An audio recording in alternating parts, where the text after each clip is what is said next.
Hello, everyone, and welcome to another episode of Getting Hammered. I'm your host, Mary Katharine Ham. I am here with Vic Mattis of the Washington Free Beacon. We are your morning show for any hour, over-caffeinated and underprepared. And there's a lot of news today. But before we get into the news, which is like, 4 or 5 confirmation hearings, not much on our plates. Let's hear from Vic about what's going on with him. Hello, Mary Catherine. Sorry I missed the last show, and thank Kelly for doing a great job filling in. And we are, as you know, remote today because I'm up in New Jersey. So a little bit of personal news. Earlier this week, my father was going out to get batteries at a nearby strip mall, and he was returning to his car, walking back in the crosswalk, and he got hit by a car. I can't get into the details, obviously, but he is on the mend. And so I just want to thank all the wonderful people, bystanders, good Samaritans who were there at the time, EMTs, as our president said, first responders. Got to thank the first responders, and especially all the nurses and doctors at Jersey Shore Medical, especially the trauma unit, for taking such good care of him. I rushed up to see him. My sister, she got the next of kin call. I do not have to tell you what that is like.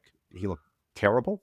At the time, he's doing much better. One of his first words to me when I finally got there was, "I'm still alive," which he is. The guy survived Japanese occupation. He's not going down without a fight. And also, Mary Catherine, I always try to look for silver linings for these things, like reasons. What are the reasons for this? And one of them is, listeners might remember that I was back home with your husband Steve's power press kit, but I forgot the handles at the house here. So now I have the handles. Well, there you go. So thank goodness for that. And also, these kind of terrible tragedies do give me an opportunity. Sadly, I've had too many of these opportunities of late to sample hospital cuisine. And I'm not. I was going to say, is the silver lining the hospital food? The hospital okay. food. I'm not talking about what he gets, which is like a soft food diet at the moment. And, I'm always trying to be encouraging, like, wow, that looks amazing, ooh, the choices. But for the rest of us who are visiting, we can go down to I think it's called, they call it the Jersey Shore Grill. This is at Jersey Shore Medical. I have to say the French fries there were excellent. And this is, I'm talking about comparing it with actual restaurant with fries. Real food. Like, this is not a hospital to no, hospital No, not comparison. a hospital standard here. I'm talking about restaurant. And the reason is, it had that just the right amount of that crispness on the outside and the tender fluffiness on the inside, the blanchir, as they call it. And then they flash fry it, the blanchir, because it's the, they have to flash fry it in the end. And I think obviously you get there early, then you get the good oil. And it comes in waves because suddenly whole units of nurses or doctors or staff come in and after their shift ends. So you got to time it just right. But I have to say, if you ever get a chance to, get up to, best French fries in New Jersey, Jersey Shore Medical. Okay. Really. Okay. I'm going to look. By the way, I don't want you to puncture this idea for me, because in my head, all the nurses at Jersey Shore Medical are just Snooki in the situation. They're not. No, that part of Jersey Shore, that part is sort of tamped down. I will say this: they're all very nice. I believe it. That's all I'm saying. I'm so glad to hear. Without getting into details. I'm so glad to hear that he is making jokes and eating his soft food diet and all those things. I knew that he was tough, but I was worried when I heard this. It's goodness. He's old, so you think, Well, and of all the things that could afflict your aging parent, this is not the one that you think of. No, and you know how, you always tell people, like, anything can happen anytime, right? And one of the expressions people say is always, you could get hit by a car when you walk out of the house. And that literally happened. Yeah. So, like, the answer is not to, like, keep him in a home, Right. But, he was very independent. And I'm here, obviously, I'm house sitting right now, like Macaulay Culkin or something, or. Are you going to throw a party? Yeah, I'm just, every day, every morning after this taping, I go back up to see him again in the hospital and just let him know, house is fine. Took out the trash, the recycling, mail. Got to get the mail, and that's it. But you never know. So every day is a blessing. So thank you, and thoughts and prayers. Thank you. Yes, everybody send prayers. I'm sure much. all of our listeners will. Your hospital food story reminded me very briefly of over Christmas break. My dad and whenever I go home for Christmas break, my brothers and my dad introduced me to some like weird new YouTube channel that they're into. And this one was a YouTube channel where a guy cooks historic food from historic recipes. Oh, yeah, that's So, exciting. yeah, so he explains the origin of the food and he finds these historic recipes and recreates them in a modern setting. And he usually does very old ones, you know. Yeah. However, it was highly requested that he make school cafeteria pizza from the 80s Which and is not 90s. ancient. Which is not an ancient No, recipe, but it's but dated. but historic in some Yeah. sense. But the 80s and 90s rectangle school pizza. Yes. And so he looked up the recipe for this and he recreated it. And although he just did cheese, I would have preferred pepperoni with the little square, like cube. You remember the cubist pepperoni? Did you guys have this? We had You like mean it little, was they were like like little it's a thick cubes of cut? pepperoni. Yeah. Yes, it's a thick cut. No, I think our pizzas, I went to Catholic school, so they were always cheese pizzas on Friday. It was Oh, either that or tuna, but, so it was bizarre because they did have there's a very specific kind of pepperoni. Anyway, he made Okay. cheese, but it occurred to me in watching this video, a thing that hadn't occurred to me in a long time, which I'm sure I knew as a child. The recipe includes like making a dough from scratch. This was in not the cafeteria? No. And it occurred to me in the 80s when certainly mid 80s when Yeah. I started school, Mhm. there was a full industrial kitchen with Oh, yeah. people doing real cooking. Now, a lot of it was canned and, Yeah. you know, you just heat Yeah. it up. But I think there was a lot of, like, not a small amount of real cooking going on back there. Those kitchens were in fact big. You're right about that, but it's weird because in Catholic schools, at least the ones that I went to, they were all volunteers, Yeah. like the moms or whatever. And man, oh man, I mean, talk about a labor of love. And talk about a thankless job. Dude, The kids are just taking those trees. They complain about the food, I know, all the time. S on a shingle, rubber on a raft, just I'm taking up time for the news, but I do have one brief story about a lunch lady that is important. Her name was Miss Regina. She worked at my kindergarten, the school I went to kindergarten for. And when I went to kindergarten, I went for 2 weeks in Richmond, Virginia, and then my dad quit his job and we came to North Carolina and he had gotten a new job and basically over the weekend we moved. So we're in a new house. My parents tell it that I think the furniture was still on the lawn. Like we hadn't Yeah. even moved into the house. But my parents had to start new jobs, both of them, to support Sure. the family. And it was this very quick turnaround. They put me in this new school 2 weeks into kindergarten. I had never seen the inside of it before. My father worked for an afternoon paper. So he had to take me in very early to before school care and Yeah. drop me off. He says to this day that it's one of the harder things he ever had to do because I'd never seen the school. I'm a No. kindergartner. He drops me in the cafeteria for before school care, which is just a bunch of kids sitting around, but there were very few of us. Yes. And I sat there for what felt like a very long time, and it probably was because I probably got dropped off at 5:45 or 6 in the morning. Oh my gosh. And I'd have to ask my dad the time. But I sat there for a long time. And of course, for a 5-year-old, you have no concept of time. And eventually I realized I don't know where to go. I don't know where my classroom is. Right. I don't know when I'm supposed to go anywhere. Am I going to sit here forever? This is my kindergarten brain. And so I went and talked to the lunch lady in the cafeteria. And I said, hi. And I was like almost Yeah. crying Uh-huh. and said, I don't know what to do. Oh. And she said, oh, honey.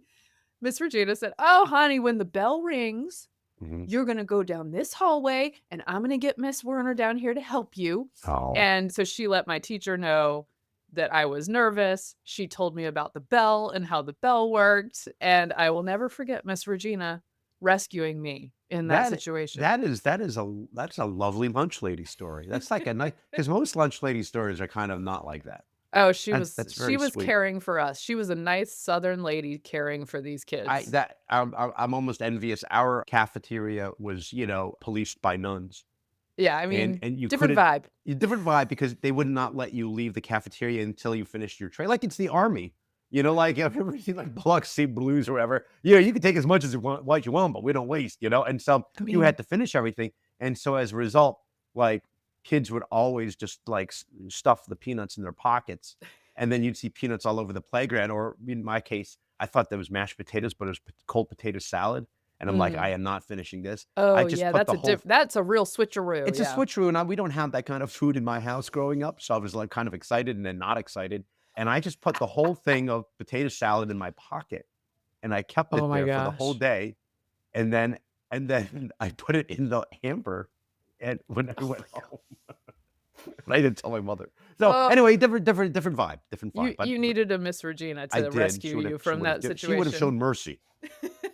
Yeah. All right. You know what? We should talk about the news. Okay. No, we did.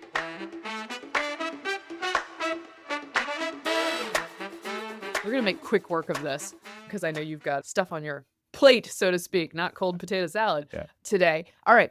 Let's run through some confirmation news, Yeah. shall we? The lineup has been robust. Pete Hegseth for Secretary of Defense, Pam Bondi for DOJ, Chris Wright for Department of Energy, and Rubio at State, the major ones that we saw just in a matter of Yeah. 2 days. What were some things that jumped out at you, Vic? We'll do some highlights and lowlights.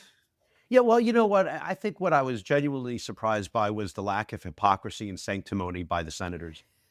I'm just kidding. Yeah. Okay, the first thing off the bat was, of course, Hegseth, Pete Yeah. Hegseth. And again, I'm not sure if you discussed this on the last episode, but it was, you know, I mean, they really tried to go after him, and there are legitimate questions that he needs to be asked because he Right. lacks the experience managing something so large. You know, if you think about in the past, but it's no marker for success, right? And you think about, and I think this is something that he wants to point out, like Lloyd Austin, right? Right. He's got all the credentials, and you know what? Not a great job considering Afghanistan. You can go all the way Well, back and to, there's a newish report out on yeah. how bad it was Oh that he yeah, was MIA for 3 that's days right. On medications. on medications that Yeah, impaired his cognitive abilities and yeah. didn't tell anybody. That's right. That's right. And then you could go all the way back to like McNamara and Robert McNamara in Vietnam. I mean, that guy had all the credentials you can imagine, you know, and at the same time, you know, Vietnam. So, but what surprised me were the questions that were so deeply personal. And I'm very disappointed that they were being asked by Virginia's Senator Tim Kaine. And it's like, it's literally the did you beat your wife question. No, he did the Yeah. when did you stop beating your wife? I He did couldn't, it. yeah, and then asking about bringing up his infidelity because that would be a disqualifier apparently to be a member of the cabinet or government, and drinking alcohol, and you know, would you resign if you get caught drinking alcohol or whatever the question was, and so I really have to hand it to Oklahoma Senator Mark Wayne Mullen, who called them out on this hypocrisy, and I think we have a clip of that. From Virginia starts bringing up the fact that what if you showed up drunk to your job? How many senators have showed up drunk to vote at night? Have any of you guys asked them to step down and resign from their job? And don't tell me you haven't seen it because I know you have.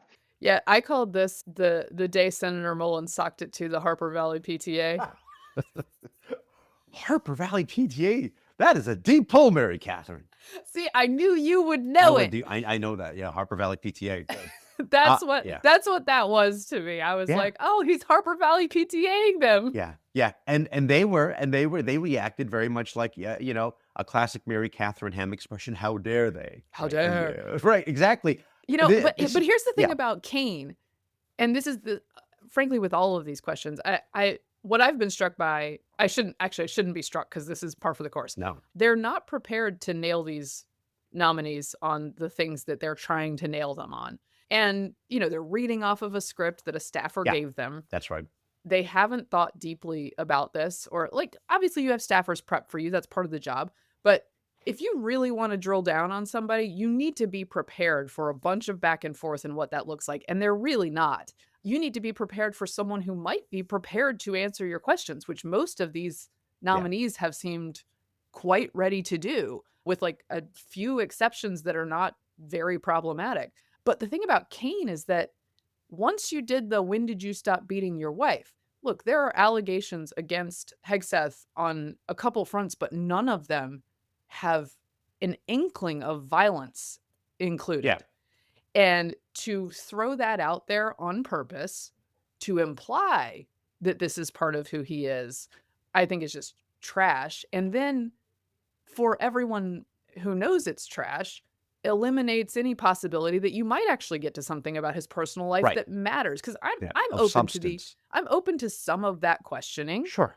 but he just lost it with that. Right.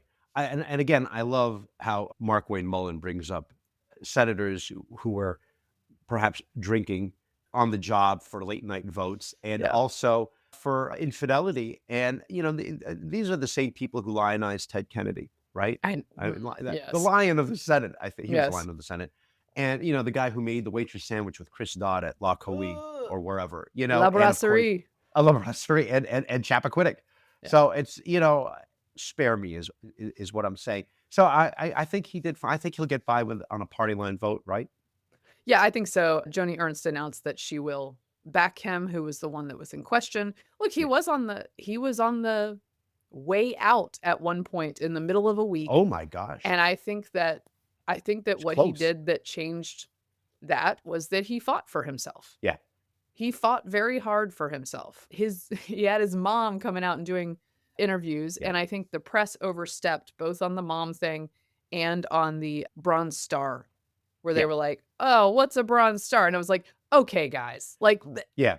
let's not question that part of his history." So I think Yeah. he'll end up doing fine. Particularly when certain reporters who have downplayed it, publications have previously, where they worked for, and it might have been the Washington Post, touted other people with the same Bronze Star saying how great Right. it is. And then Right. because they have to do everything in their power to stop these people. That's the whole point of this thing. This Governor, is up not and coming reporting. Governor Wes Moore of Maryland, great rising star, lied about having a Bronze Star, but Oh. in his case, he's fantastic, and Hegseth is. Yeah, of course. And think about Senator Blumenthal from Connecticut going Oh, after I know. the man who lied about his, like being in Vietnam. No, that Uh, I think part of what is helpful to Unbelievable. nominees for a Republican president is that they are very well versed in liberal arguments against them. Yeah.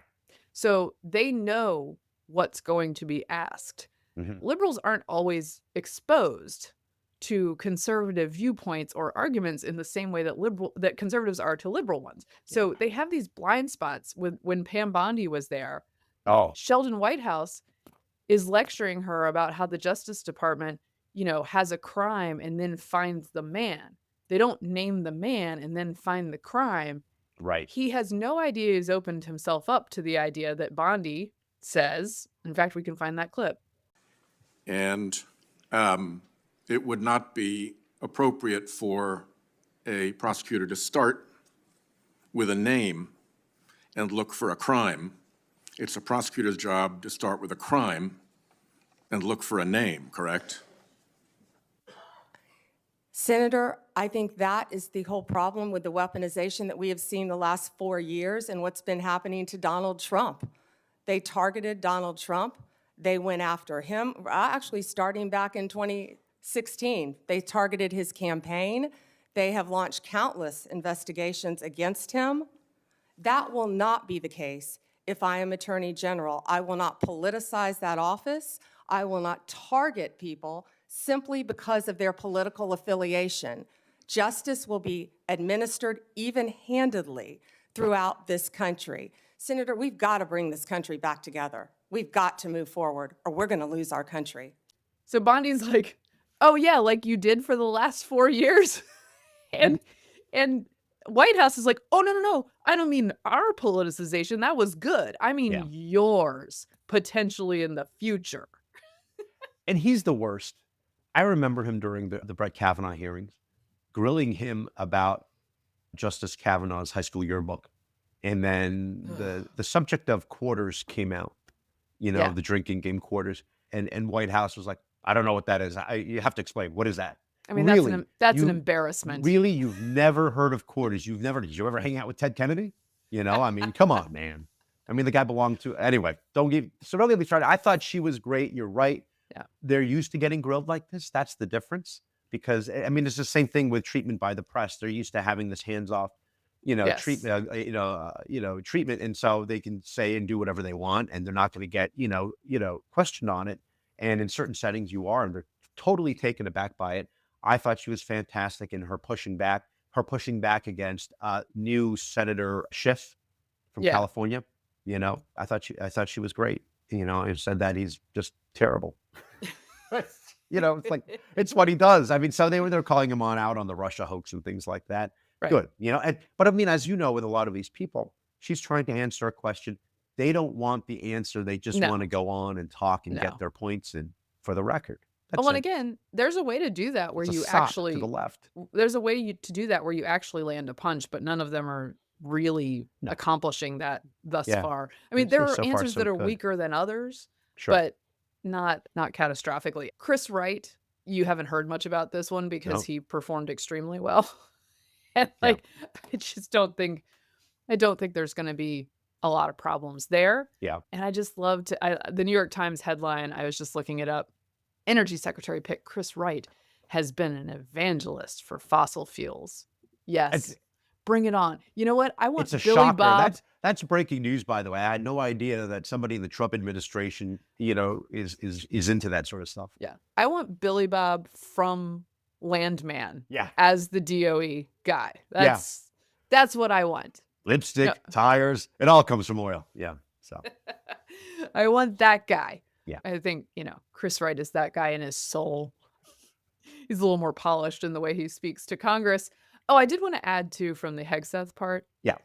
There's something so powerful about a person who can deliver a one-liner, yes. who's quick on his feet. Yeah. And it doesn't, in this case, it's an Elizabeth Warren clip. I mean, we could just play it. But the question I have for you on this is, will you put your money where your mouth is and agree that when you leave this job, you will not work for the defense industry for 10 years? Senator, it's not even a question I've thought about because You can it's think not about it one right that, now. It's not one, my motivation for this job I understand has never that. I been just about need what a could yes or no conceivably here. come next. Time is short. I just need a yes or no. I would consult with the president about what the policy should be In at the Defense other Department. words, you're quite sure that every general who serves should not go directly into the defense industry for 10 years. You're not willing to make that same pledge? I'm not a general, Senator. You'll be the one, let us just be clear, in charge of the generals. So you're saying, He makes a joke of it. Mm-hmm. I'm not a general. He's avoiding the substance of the question, which Right. it's not an Obviously. unfair question. Sure. But because he gets a laugh, the question doesn't matter anymore. Right. And the reason he got a laugh, by the way, and this points to, I think, why he'll be confirmed, is because the room is stacked with veterans. Yeah.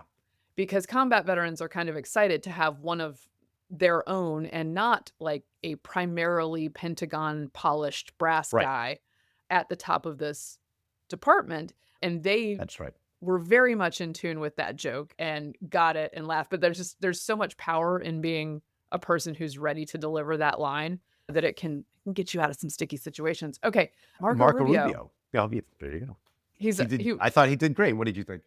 I mean, he's the one who's going to benefit from having been in the Senate, obviously. And getting along with his Senate colleagues. Yes, and you can see that in a story that Senator Tammy Duckworth, a Democrat, tells about him at this hearing, which she's generous to tell this story because her job in this hearing is to land punches on him, but the collegiality of the Senate leads her to tell this story instead. I just want to say, Senator Rubio, I want to start off by noting for the record that when I first got to the Senate and I was in my first year and you just run for president and I didn't think you would know who I was pregnant with my daughter and trying to change Senate rules so that I could bring her onto the floor so I could do my job and vote because I can't come through the normal back door to vote because there's stairs there and it's not accessible for wheelchairs. And I remember in the middle of that battle, rolling through the Senate floor to vote, and I heard, Tammy Duckworth, from across the Senate chambers, and you came running down from the top back of the Senate chambers to tell me, I'm with you, I will support you, you have the right to vote, and I will support you being able to bring your daughter, your child onto the floor when she's born, and I want to thank you for that kindness because you did speak to your leadership about it. And it was a moment of true bipartisanship, but also as parents. And as someone who was new to the Senate, I was extremely grateful to you for that kindness. I think what I exactly said is, what's the big deal? This place is already full of babies. Exactly, exactly. So that was sweet. Charming. Very charming. Yeah, he was on the right side of that one, you know? Yeah, Like yeah. a young mom, you want her to have access to be able to do her job, or new mom, and you want her to be able to do that job and, sticking up for her publicly. And that's how you get along well with your colleagues, and it ends up paying No, I off mean, one day. yeah, no, and I mean, it's important, and it's not always the case. Obviously, we see this, especially in the House, but certainly in the Senate. I mean, people would say this about Senator Jesse Helms of, the former senator of North Carolina, where he'd be, doing his thing in the Senate, and obviously people had very strong feelings about him. But then, outside, a woman whose name escapes me, who was I think, former head of NEA, Mhm. and she was there with her family and kids, and happens to run into, her arch nemesis, Jesse Right. Helms. And he's like, "Oh, what are you doing? Oh, we're taking a tour. Hey, let me give you a tour. Hey, who wants ice cream?" And that was it. It was like, she was taken aback by herself. Yeah. So, So that was nice to see. I also enjoyed, and we can play this clip. We welcomed the Chinese Communist Party into the global order, and they took advantage of all of its benefits, and they ignored all of its obligations and responsibilities. Instead, they have repressed and lied and cheated and hacked and stolen their way into global superpower status, and they have done so at our expense and at the expense of the people of their own country.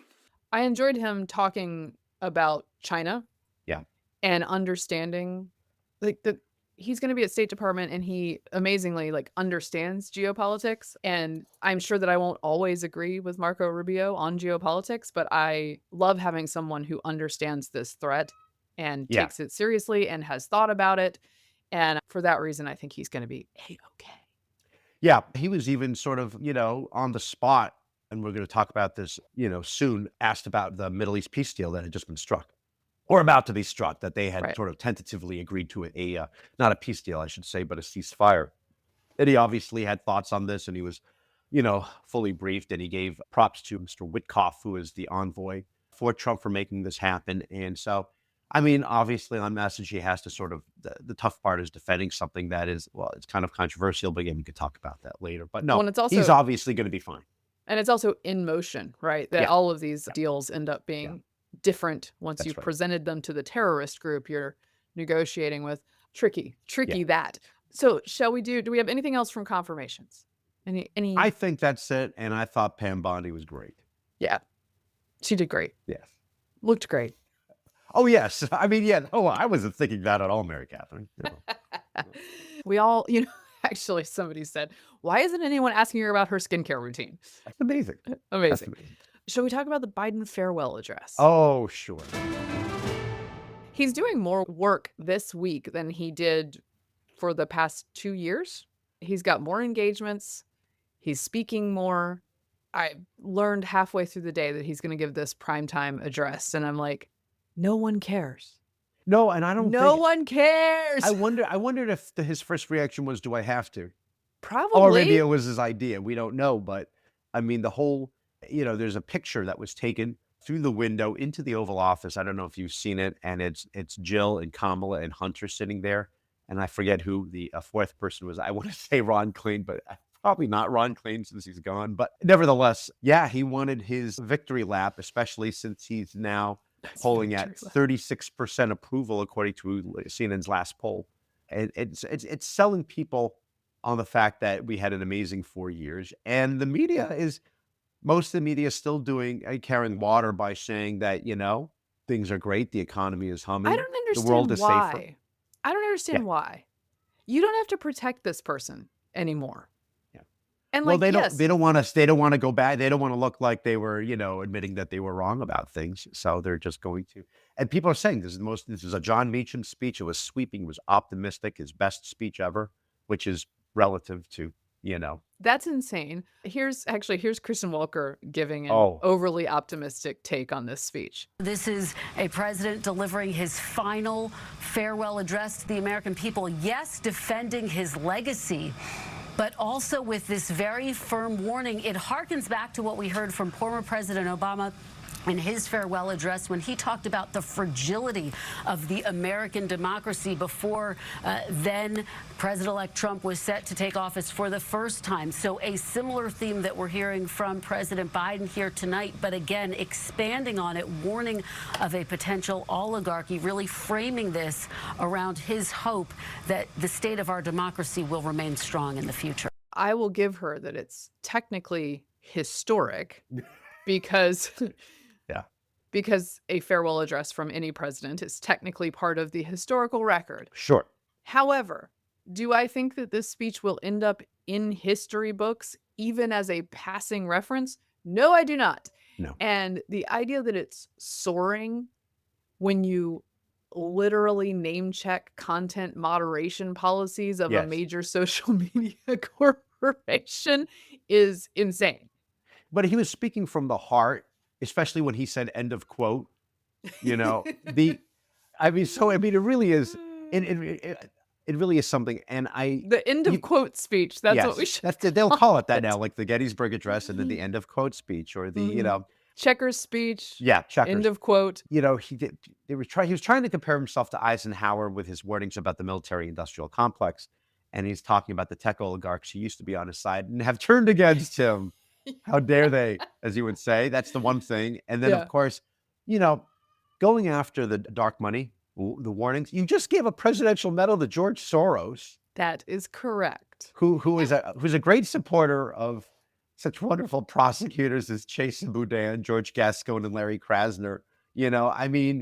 Really, and also again, warning about the end of fact checking online because they did such a great job when people are talking about, I don't know, COVID.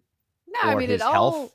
He gives away the game, as they always do, because the truth is dark money is good when it's for them. Yeah.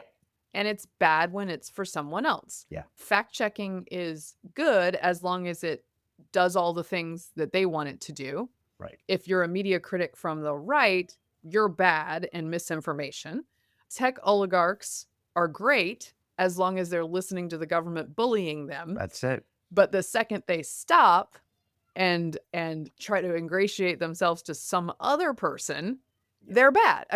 That's the whole philosophy. Again, as you say, they're giving up the game here. And the new spin, I don't know if you've noticed this, and Karine Jean-Pierre was just talking about this and others, 6 to 10 years from now, Mary Catherine, that's when you will realize greatest president since FDR. Now, she didn't say greatest president since FDR, but they've said this before. But that's what they're saying. The Americans don't realize it now, but when they look back 6 to 10 years on his policies on Afghanistan, inflation in the border, they're going to be like, and energy dependence, they're going to say, hey, you know what? That was good. It's not going to happen. Right. I do want to note a little bit of catty reporting on reporting on cattiness by KJP, who in her last day in the briefing room, the news broke about this ceasefire deal for hostages that might be coming out, and we're getting the outlines of it. And the reporting by Jackie Heinrich behind the scenes of Fox News is that she blocked Kirby from coming in to brief on it because she wanted her last day on her own. Wow. Because she's so impressive. Yeah. That's a good scoop. So that's the end of that era. And of course the cattiness between Jill Biden and Nancy Pelosi, which tell me about this. Well. I missed this. So this was, I think, I'll have to check this. This was the Washington Post. And she said that, we've been friends. It was in fact the Washington Post where she says that she and Nancy, the Bidens and Nancy Pelosi have been friends for 50 years. And according to the Post's reporting, in Dr. Jill Biden's teacher's voice, they say, in her teacher's voice, she said, so it was really disappointing. She was very disappointed. I'm disappointed in you, which is a great, disappointed, which is a great ploy for parents to kids, because you let them down. And so that's how they feel. And I'm thinking, if this is what she's saying on the record to the Washington Post now, imagine when they leave. That's what I said. The only thing that would have made Biden's speech newsworthy is if it got so unhinged that he just told us who'd actually been in charge for 4 years. That would have been fun. So, that would be one of the greatest speeches of all time. Now, that would be in the history book. And then he would lay out exactly how he was pushed out. Because what did she say? Nancy Pelosi said that, he needs to come to a decision. And people were like, he already came to a decision. He said he's Yeah. going to stick it out. Yeah, well, he still needs to decide, and then saying later on, oh, we have to applaud him for his courage and his, humility and his willingness to, on his own, step down for the good of the country on no pressure. No Yeah. pressure. He should have written the Come on. tell-all in real time in his farewell Just address. Would have been give amazing. me- Shall we talk about this deal a bit? Oh, right. Yes. So this is Witkoff, who is Trump's new envoy to the Middle East, traveled there. He and Trump are credited with getting Netanyahu to sort of be on board with this deal, which we'll talk about the details we know. And also it's very much in motion, as these things often are. Trump and Witkoff are credited mostly in media reports and even by the spokesperson at the State Department in the Biden administration, talking about this as it broke, that Trump was the one who made this shift happen. Right. Understandably, Netanyahu is both getting pressure from the Israeli public, and I don't think it's just the left. No, for a very long time now. To get some of these folks home. This has been going on for such a long time. It's very hard on a very small population country. And he's got Trump over here, who he knows means business and is unpredictable. And you're looking to work with him and start off on a good foot. Yeah. So the recipe for taking a not great deal is there. The recipe for taking a not great deal was always there, because you can't get a good deal with Hamas because you have to deal with terrorists. But they don't always keep their word, it turns out. Yeah. And in fact, since the story of this deal broke and Trump was sort of maybe prematurely truthing that the deal was made, thank you very much, all caps, Hamas in the middle of the night last night was like, no, we're taking back one part of this deal. You're not allowed to veto certain prisoners that we want freed, because of course it's 1,000 prisoners to a handful of hostages in each of these situations. The news is also that they will be releasing folks by dribs and drabs. It's not 33 people at one time. We don't know whether they are dead or alive. All sort of things can go off the rails during the 6 weeks that you're waiting for people to be released 4 at a time. However, for me, and I think probably for the Israeli public, on the list, the first people coming out are supposed to be women, children, people with disabilities. There are people over there who are severe asthmatics, one guy who has celiac and is probably, if he's still alive, has been eating pita bread from terrorists for the whole time. If the Bebas toddlers come out of Gaza alive, I think that would change a lot of people's view on this. I daren't hope too much. Yeah, my initial reaction to this deal, obviously, is that it's bad. Now, I do understand you have a family member, a child, a grandchild who happens to be there for over a year. It's unconscionable. It's unspeakable. Kafir Bebas is the age of my son. He has had 2 birthdays in Gaza. How much fresh air, how much sunlight, what's the nutrition like? It's awful. Yeah. At the same time, they're calling this, and the Hamas side is calling this, a prisoner exchange. These people are not prisoners. On the one hand, you do have prisoners who are terrorists and murderers, mass murderers and plotters, right? The ones being held by Israel. That's who they want released for the children. And so they're like, yes, we get our mastermind murderer who did X number of things and killed X number of Israelis. And then you get back your nefarious child. Yes. Who we took. But for them, if you're in any of these areas, these kibbutzim, you're not civilians to them. You're colonizers, you're fair game, and you are treated as equals to the people who are trying to kill the rest and trying to eliminate as many Israelis as possible. This is what is insane to me.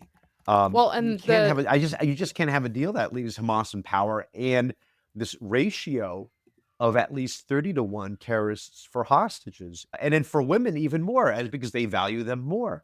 That to me is just it's unconscionable. Well, and there's also part of this plan that, as you note, would include the IDF vacating large parts of Gaza, letting those who are left among Hamas to migrate north, where they will meet conveniently the prisoners coming out who are some of them trained terrorists to train each other, I guess, and get together again. That part, as you and I have said from the very beginning of this, from October 8th, what is scary is how you have a posture post-war Right. because you cannot give that land up back to the border. No.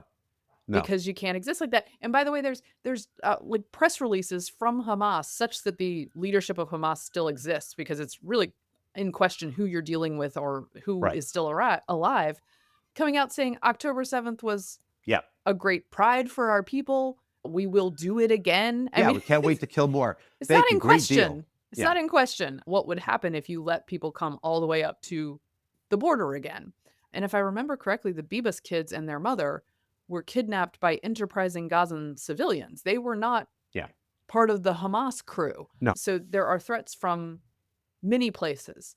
I worry very much. And also I am cognizant that the Israeli people are like very tired. Yeah. And sad and have an obligation to try to get people home. Mm-hmm. Yeah. That's like on the one side, and on the other side, you just want them to finish the job, particularly Iran being exposed right now. That we say this all the time. That region, what they recognize as strength, any willingness to compromise or make peace is seen as weakness. And they've already said, as you said, Hamas, the spokesman in Qatar celebrating October 7th and saying that they're going to do this again. So in other words, the plan worked. And this is not an end. This is not a peace accord that brings an end to hostilities. It's a pause for 42 days, supposedly. But again, and by the way, Hamas never ceases fire. No, it's and it's okay if they launch. Yeah. If they launch rockets, that's not as covered as much as if Israel strikes back. Also, one quick note, because I got to run to take my kid to daycare. However, one quick note about Trump. Look, I think he's far more pro-Israel than Biden is. He has had personal issues with Netanyahu in the past, being mad that Netanyahu recognized that Biden was the winner of the 2020 election. However, I don't think he's looking to, first and foremost, pressure Israel over Hamas. However, the reports are that Witkoff went over there and was like, look, we got to get this thing done. And this is the danger of Trump, is that even if I think his instincts are better, and I'm going to make a comparison that Trump folks won't like, sort of like Obama on JCPOA, he wants a deal. Yeah. He wants to say the deal was done. And sometimes that means you don't get as good a deal as you could. And I think that, if this thing falls apart or if there are really dangerous consequences, he can find his way to talk around that, and he can send Witkoff over to find better terms and do the best they can. But there is a part of him that just wants the deal. No, I mean, they have to be careful. The Trump administration and Trump himself has to be careful about falling into that trap of a deal for deal's sake, just to brag about it, and he can talk about it and put it on Truth Social about, hey, we got this thing done. Well, what is the thing that got done? Because it doesn't sound great to me at the moment. And we'll see, as we mentioned, none of it is really, set in stone quite yet. And, there are always these last second delays in terms of the exchange. What kind of exchange are we talking about? We don't know. Again, they can't keep Hamas in power. That would be horrible. Okay, quick pre-inauguration thing, because our next show will be after the inauguration. Yeah. Is Snoop Dogg going to be there or not? Why have people been saying that he was going to be there and then nothing? Because I'm going to say he's not. He is not a Trump person. So no, there's some talk about it. The Village people, I hear about that too. Yeah, I haven't heard any Snoop Dogg news. All It right. would surprise me. Yeah. I think the vibe shift is here, but I'm not sure it No. includes Snoop being at the inauguration. anyone, unless 50 Cent. Unless he's part of NBC's coverage, which would be fun. Right. No, Kid I Rock, Carrie haven't heard Underwood. that. That's what we know. Kid Rock Yes. and Carrie Underwood. And I think the Village people. Okay. I have a very quick call out. So longtime journalist Bill Thomas, this is just a free promotional for him. He did a tour called Trump Tour 1 back in the last Trump administration. You get on a bus and they take you around to all the sites in D.C. Like of the local, what's locally interesting and historical too. So he is now launching Trump Tour 2 just in time for the inauguration. If you're going to be in town, and even for like after that, you can get on this bus. It's, they drive you around. It'll hit Kalorama, where Obama is and Bezos or whoever, and all the historical hotspots too. Just go to privatetours.washington.com. There you go. For more information. I'm sure that's going to be very fun. Okay. That wraps up this episode of Getting Hammered. Remember, you can subscribe to us on iTunes, Google Play, and YouTube. You can follow me on Twitter at the Q. That is, yes. I Mary broke Catherine. in. I broke You in because did. I'm what am I doing? What's I'm going sorry. on? We do this all the time. I'm at MK Hammer on Twitter, at MK Hammer Time on Instagram. You can follow the show at Getting Hammered Podcast on YouTube and Instagram. Thanks for getting hammered responsibly. This has been a Nebulous Media podcast.